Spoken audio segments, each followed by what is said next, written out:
그런 아시아의 상징적인 선수가 무관으로 끝나는 건 이게 한국 축구가 또 아시아의 호랑인데 또 자존심이 상하는 일이어서 트로피를 딸 수 있는 팀으로 이적을 해서 토트넘 팬들에게는 죄송하지만 손케 라인이 토트넘에서 하지 못했던 우승의 한을, 우승의 무관의 한을.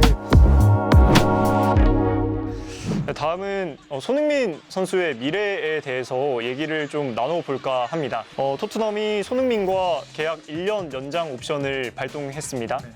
1년 연장이 현지 팬들과 그리고 국내에서 손흥민을 좋아하는 팬들이 그동안 손흥민 선수가 토트넘에 정말 많은 헌신을 해왔는데 어떻게 보면 레전드인데 레전드에 대한 예우가 이게 맞는 것이냐라는 비판도 종종 나오는데 이 1년 연장 옵션 토트넘이 손흥민과 계약에서 어떤 입장을 보였다고 생각하면 되는 걸까요? 이제 손흥민 선수의 1년 연장 옵션이 이제 지난 1월에 나왔고 손흥민 선수와 이제 공동 득점왕을 했던 살라 선수도 올해 이제 계약 만료였는데 최근 재계약 2년 재계약을 했죠. 네. 그러다 보니까 조금 더 이 문제가 더 불거지는 것 같은데 양팀 구단의 스탠스도 좀 볼 필요가 있는 것 같습니다. 리버풀은 지금 이제 반다이크 또 이제 재계약설이 나오는 것처럼 이제 레전드에 대해서 또 잘하고 있는 선수에 대해서 재계약으로 보상을 하는 반면 토트넘은 팬들도 알다시피 레비 구단주가 조금 짠돌이로 유명을 하잖아요. 맞습니다. 손흥민이라는 카드 자체가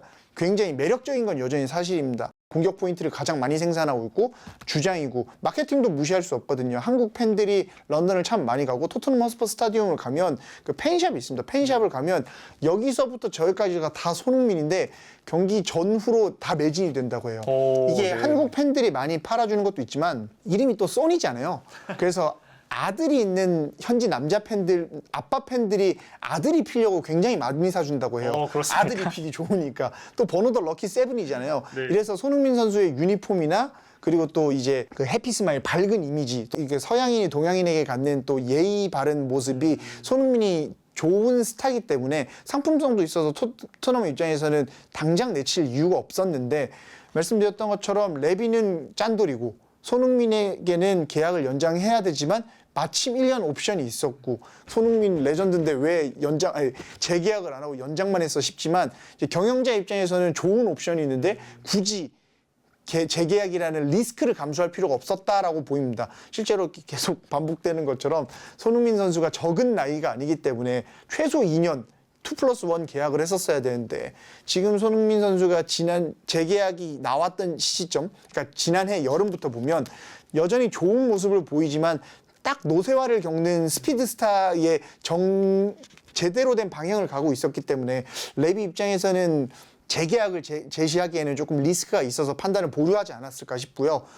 다만 손흥민 선수에게는 1년 연장 옵션을 통해서 손흥민이 쇼앤프루브라 그러죠. 내가 이만큼 보여줬으니 그대들도 나에게 재계약을 해달라라고 할 수 있는 판이 만들어지긴 했습니다. 이제 이게 유로파 리그가 될 것 같은데 말씀드렸던 것처럼 손흥민 선수가 유로파 리그에서 결승까지 이끌고 결승에서 또 결승골을 넣어서 팀을 우승으로 이끈다면 17년 만 18년 만이죠. 18년 만에 이제 우승을 시키지 않았느냐. 네. 주장으로서 에이스로서 재계약을 요구할 수 있는 상황이 되기 때문에 아마 레비 구단주도 그런 이상적인 상황을 좀 바랄 것 같고 손흥민 선수에게도 그런 좀 동기부여가 돼서 마냥 안 좋은 상황이라고 보기에는 일단 당장의 계약 만료라는 급한 불을 껐다라고 보면 되지 않을까 생각을 합니다. 네, 반대로 이제 계약을 1년 연장했다고 해서 선수가 이적을 하지 말아라라는 법은 또 없잖아요. 그건 아니죠. 네, 사실 말씀해주신 것처럼 팬들은 손흥민 선수가 트로피를 소속팀에서 드는 것을 정말 간절히 바라고 있는 상황이지 않습니까? 이 상황에서 기자님이 생각하시기에 손흥민 선수는 토트넘에 계속 잔류하는 것이 좀 낫다고 보십니까?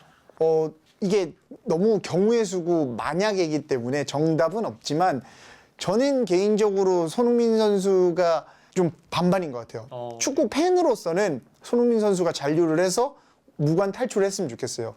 약간 소년 만화라 그럴까요? 이렇게 이제 처음 이적을 했을 때는 부진해서 방출설에 시달리는 선수가 말씀하셨던 것처럼 데스크 라인이랑 황금기도 이끌고 챔피언스 리그까지 가봤지만 끝내 우승을 못 해봤는데 나이가 들고 비록 챔스는 아니지만 유로파라는 대회에서 우승을 이끈다면 또 이제 데스크 라인이 없잖아요. 네. 혼자 이끄는 약간 좀 이런 영웅 스토리가 만들어질 것 같아서 잔류를 해서 또 이번 시즌만 뿐만 아니라 또 다음 시즌도 그렇게 도전을 할 수 있기 때문에 다른 대회를 통해서 뭐 그런 스토리를 원하기도 하지만 축구 기자로서는 이제 무관 손흥민은 조금 자존심이 상합니다. 이제 득점왕도 만들었고 사실 아시아에서 다시 EPL 득점왕이 나올지는 모르는 일이잖아요. 나올 수도 있지만 쉽지 않기 때문에 그런 아시아의 상징적인 선수가 무관으로 끝나는 건 이게 한국 축구가 또 아시아의 호랑인데 또 자존심이 상하는 일이어서 트로피를 딸 수 있는 팀으로 이적을 해서 말년에 이제 황금기를 보내는 것도 나쁘지 않지 않을까라는 생각을 해봅니다. 그러면 그럴 가능성이 정말 손흥민 선수가 정말 희박하겠지만 현재 미넨부터 시작해서 사우디 리그까지 다양한 팀과 여러 리그가 손흥민의 차기 행선지로 거론되고 있습니다. 상상의 나래를 한번 펼쳐서 정말 만에 하나 손흥민 선수가 이적을 하게 된다면 좀 어떤 팀이 어울릴 것 같으세요?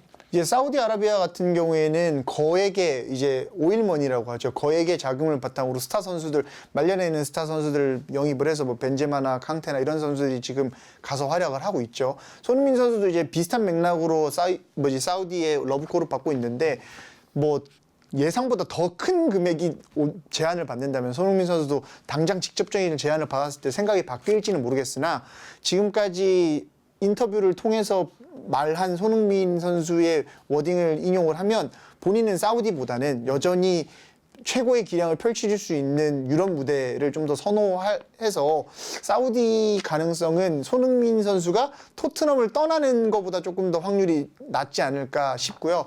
만약에 현실적으로 말씀드렸던 것처럼 우승을 위해서 떠날 수 있다면 이전에 활약을 했던 독일 무대나 현재 활약을 하고 있는 잉글랜드 무대가 적합하지 않을까 싶은데 잉글랜드 팀들 중에서는 뭐 맨체스터 유나이티드 과거 박지성이 뛰었던 맨체스터 유나이티드가 이적설이 왕왕 나오고 있긴 합니다만 최근에 좀 더 이강인 선수 또 이적설도 같이 나오고 있어서 당장 손흥민 선수가 리그 내 맨유로 갈 가능성은 좀 낮아 보입니다. 제가 알기로는 뭐 EPL에서도 맨체스터 유나이티드도 있지만 첼시도 공격수가 필요한 상황이라고 알고 있는데 뭐 빅식스 내에서 다른 팀으로 좀 이적할 확률은 없는 걸까요? 빅식스라고 하면 이제 지금 벌써 런던 팀이 3개거든요. 네. 아스날과 이제 첼시가 있는데 레비 구단주가 런던 라이벌인 첼시나 아스날로 보낼 가능성은 더 적지 않을까라는 생각이. 그럼 자연스럽게 독일 과거 뛰었던 독일 무대가 유력시 되는데 손흥민 선수의 연봉이나 또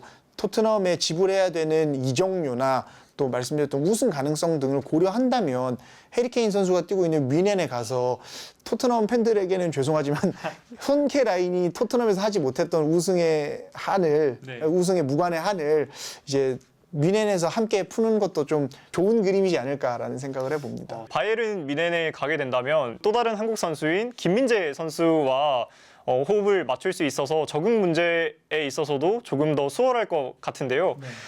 제가 알기로는 현재 바이에른 뮌헨의 공격진도 상황이 좋지 않은 걸로 알고 있습니다.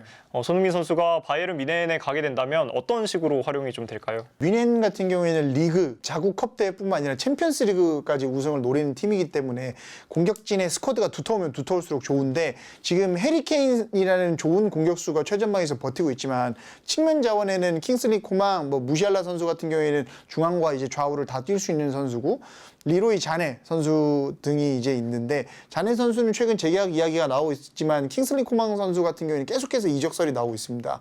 이런 상황에서 손흥민이라는 자원이 가세를 한다면 독일 무대에서도 뛰어봤고 이제 우승까지 못했지만 챔피언스리그 결승을 이끈 경험도 있고 주장으로서 팀 내 조화도 이룰 수 있는 선수이기 때문에 손흥민 선수가 가세를 한다면 뮌헨의 스쿼드는 더 두터워질 거고 말씀드렸던 것처럼 케인 선수가 최전방에서 뛰고 있기 때문에 토트넘에서 보여줬던 것처럼 손흥민이 명확하게 측면으로 이동을 해서 케인이 공간을 만들어주고 손흥민의 그 손흥민존에서의 가마차기를 다시 볼 수 있는 확률이 조금 더 높아지기 때문에 손흥민 선수의 입지도 크게 문제가 없고 손흥민이 잘할 수 있는 축구를 할 수 있다는 장점도 있어서 이적이 이루어진다면 뮌헨 팀에도 손흥민 선수에게도 도움이 되는 이적이지 않을까라고 생각을 해봅니다. 상상만 해도 좀 웅장해지는 것 같습니다. 손케 듀오가 다시 만나서 우승을 하는 장면이 축구 팬으로서 좀 대단한 것 같습니다. 물론 이번 시즌에 아직까지 유로파 리그라는 우승 가능성이 남아 있지만 손흥민 선수가 토트넘에서든 아니면 토트넘이 아닌 다른 팀에서 언젠가는 꼭 우승 트로피를 들어올릴 수 있는 날이 있었으면 좋겠습니다. 끝으로 손흥민 선수의 빠른 회복을 바라며 얼마 남지 않은 시즌 토트넘에서 좋은 모습을 보여줘서 축구 팬들을 조금 더 행복하게 해줬으면 좋겠습니다. 저희가 준비한 소식은 여기까지입니다. 시청해주신 여러분 고맙습니다.